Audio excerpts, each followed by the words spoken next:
বৌভাতের ঠিক ৩ দিন পরেই গভীর রাতে বিছানা থেকে বউ উধাও। নিশ্চিত ভোরবেলাতে পালিয়েছে। আগের রাতেও আমার পেটে পা তুলে শুয়েছিল। শখানেক সোহাগের কথা বলেছিল। ঠাস ঠাস ৪-৫টা চুমু খেয়েছিল। পালাতে যে পারে তার আন্দাজ বিয়ের রাতেই পেয়েছিলাম। সিঁদুরদানের সময় অনেকক্ষণ হেসে আমার দিকে চেয়ে তারপর বলেছিল, পালাতে পারি কিন্তু ভেবেচিন্তে কাজ করো, এখনো সময় আছে। তখন মনে হয়েছিল বিয়ের আনন্দে ইয়ার্কি করছে বনানী।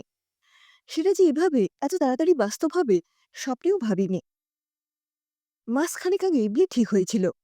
রেজিস্ট্রি করব বলে ফর্ম ফিল আপ করছিলাম। ২-৩ জায়গাতে ঘুরতে নিয়ে গেছি। ফোনে লক্ষাধিক মিনিট প্রাক বিবাহের প্ল্যান সেরেছি। দুজনে হাবিজাবি বকেছি, নানান ধরনের ইঙ্গিত করেছি। তখন কিছু হলো না।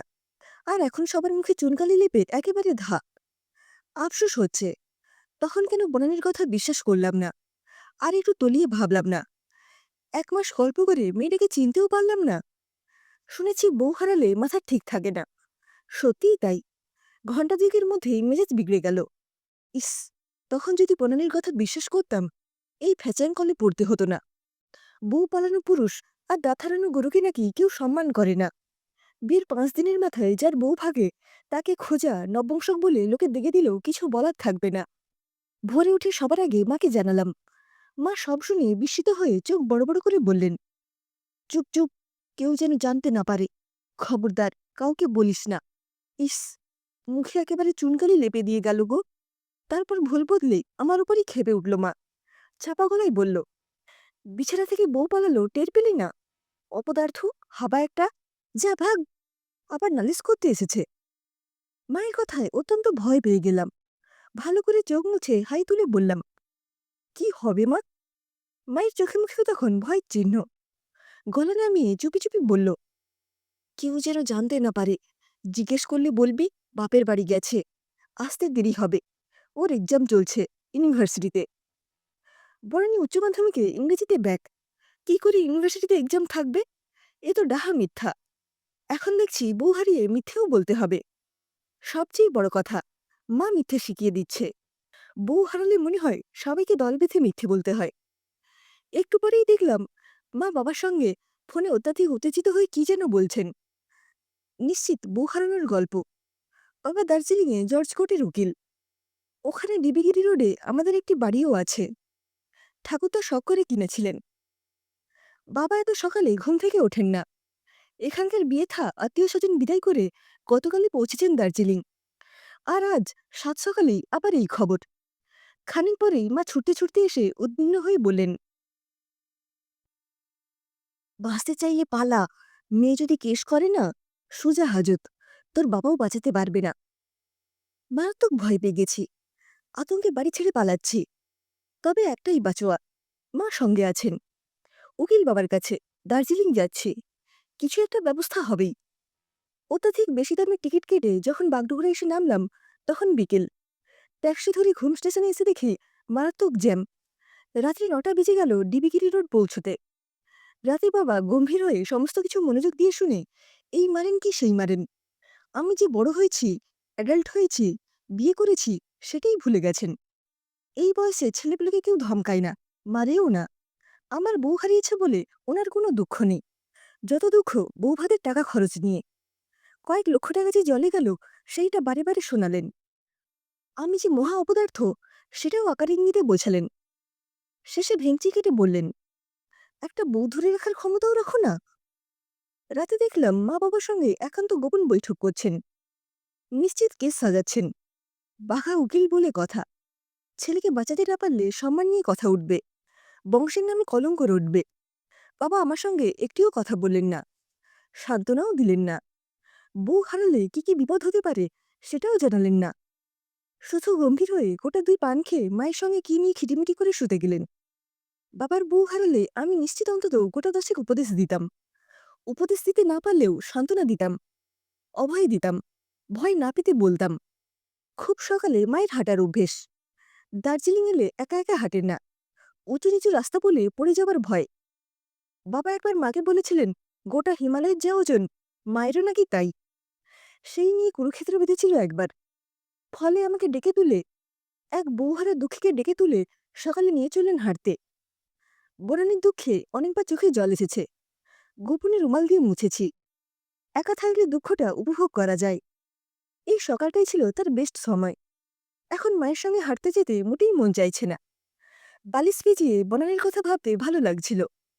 হঠাৎ ডেকে তোলাতে ওই সামান্য স্বাদটুকুও পূরণ হলো না। এদিকে যাব না বলার সাহসও নেই আমার। হাঁটতে হাঁটতে আমরা রেলওয়ে স্টেশনের কাছে এসে গেছিলাম। কয়েকটা হোটেলের ফাঁক দিয়ে এখান থেকেই কাঞ্চনজঙ্ঘা দেখা যাচ্ছে।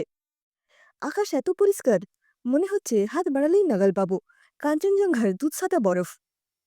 হঠাৎ মনে হলো ১ নম্বর প্ল্যাটফর্মে টিকিট কাউন্টারের সামনে বনানী। আমার সঙ্গে প্রথম যেদিন দেখা করতে এসেছিল সেই রকম চুড়িদার পরা, ওড়নাটা পর্যন্ত মিলে যাচ্ছে। নিশ্চিত ওটা বনানী। কিন্তু টিকিট কাউন্টারের সামনে কেন? টিকিট কাটবে নাকি? আবার কোথাও পালাবে? ওর সামনে আরও ২-৩ জন দাঁড়িয়ে। দেখে মনে হচ্ছে উদ্বিগ্ন। একবার ভাবলাম দৌড়ে গিয়ে জাপটে ধরি। আবার ভাবলাম যদি বনানী না হয়, বনানীর মতো দেখতে অন্য মেয়েও হতে পারে, অন্য কারোর বউও হতে পারে। সাত সকালে অন্যের বউকে জড়িয়ে ধরলে আস্ত রাখবে না, যতই উকিলের ছেলে হই না কেন। মাও দেখেছে, দেখে চিৎকার করে ডাকতেও শুরু করেছে। মায়ের ডাক শুনে আমি নিশ্চিত হলাম ওটা বনানী। ধরে যেন প্রাণ ফিরে পেলাম। চিন্তায় চিন্তায় প্রায় আধমরা হয়ে গিয়েছিলাম। সত্যি সত্যি খুঁজে না পেলে কি যে ছিল কপালে ভগবান জানেন। কাউন্টারের কাছে গিয়ে মা অনেকক্ষণ ধমকালো বনানীকে। অনেক উল্টোপাল্টা কথা বলল। শেষে হাত ধরে নিয়ে চলল। পথে বনানী একটিও কথা বলল না, শুধু আমার দিকে ফিরে একবার কিল দেখালো। আমি অবাক। মেয়েটার মোটেই লাজলজ্জা নেই। বাড়ি থেকে পালিয়ে আবার আমাকেই মারতে চাইছে। আশ্চর্য মেয়ে। বনানীকে দেখে বাবা একদম চুপ, গম্ভীর হয়ে অন্য ঘরে চলে গেলেন। আশ্চর্য, বাবার অন্তত একবার বকাবকি করা উচিত ছিল। আমার তখন থেকে রাগ উঠে রয়েছে, এখনো কিছু বলতে পারিনি। না বলে চলে এলে কত দুশ্চিন্তা হয় বনানী বুঝবে কি করে। অবশ্যই বাবার বকা উচিত ছিল। বাবা কিছু বলুক বা না বলুক, সময় পেলেই আমি নিশ্চিত ২-৪ কথা শোনাব। হঠাৎ দেখি মা বৌমাকে আদর করছে, কি যেন খাইয়ে দিচ্ছে। কবে এখানে এসে সোয়েটার কিনে রেখে গিয়েছিল সেটা বের করে দিয়েছে। এবার আর থাকতে না পেরে ঝড়ের বেগে মায়ের কাছে গিয়ে উগ্রমুটি ধারণ করে বললাম, তুমি তো আচ্ছা মানুষ। যে মেয়েটা কাউকে কিছু না বলে পালিয়ে আমাদের ভোগান্তি বাড়ালো, তাকে তুমি আদর করে খাওয়াচ্ছ, সোয়েটার বের করে দিয়েছ। মা এবার বিজ্ঞের মতো হাসল, চোখে মুখে রহস্যের ভাব ফুটিয়ে বলল, ছোট্ট একটা প্রতিশোধ নিলাম বুঝলি। অবশ্য তোর মতো গাধার এটা বুঝার কথা নয়। তোর বাবার যেমন চামড়া মোটা, তোরও তাই। দুটোই এক গোয়ালের গরু। আমি গরু? যা বাবা, আমার বউ হারালো আর আমারই দোষ? যে পালালো তার কোনো দোষ নেই।